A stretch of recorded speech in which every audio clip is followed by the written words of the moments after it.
You look at the two big names out there, right, outside of yourself in the smaller weight classes. You have both from Japan, Junso Nakatani, and of course Naoya Inoue. And now you have Nakatani going to 122 for his next fight. So they're getting a little bit farther away from you. Do we see you fight either of those two guys, you think, before it's all said and done? Yeah, I believe so.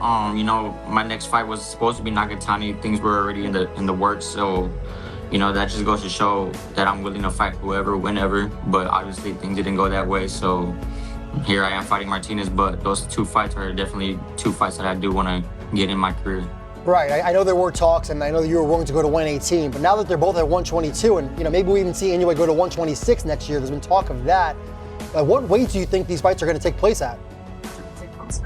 Honestly, I'm not too sure. Never, you know, thought about that. I always imagined me and Inoue at 122 or Nakatani at 118. But like you said, Nakatani, he moved up, so it's really hard to say. But you know, there's a lot of time. I'm still young and got a lot to go, so there's no rush. Yeah, I mean, I usually ask fighters in your position, when the dust settles, you know, real recognized real, game recognized game. When the dust settles, who do you think is going to be standing?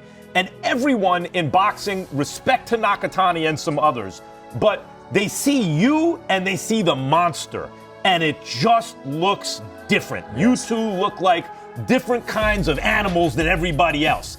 And that's really what super fights and eras are about. The dust settles, two guys are left standing. When you survey the landscape, is the monster that guy for you? Yeah, exactly. I mean, people have been mentioning that fight even before I became who I am today. So I know when that fight does happen, it's going to be huge for the sport of boxing. For this fight as well, but one name I think I see in an interview, you mentioned that the Nakatani fight was close. I mean, what a fight that is. I won't ask you kind of what happened in that situation, but is a fight with kind of Nakatani inevitable at some point where you're going up the weight divisions? Yeah, this fight was supposed to be against Nakatani. We had both agreed to it, but things just didn't go that way, and that's why we went our separate ways. You know, he's fighting in December. I'm fighting Martinez on Saturday night, so I think that's a fight that does happen down the line. I'm not sure when, but you know, I'm ready for whoever, whenever. Definitely, Jesse.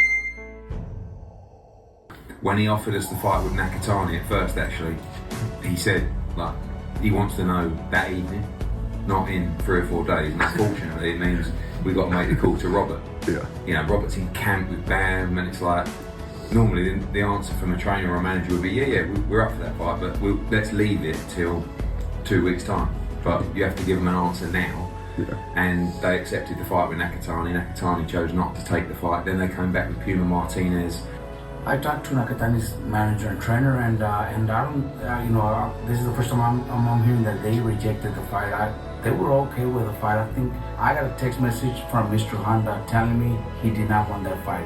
So I don't want to say that Nakatani rejected the fight because, you know, actually on Monday we're gonna have lunch with them and his team because, you know, we're very good friends.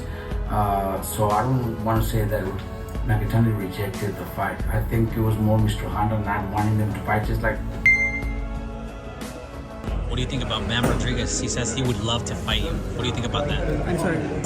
同じ気持ちです。I feel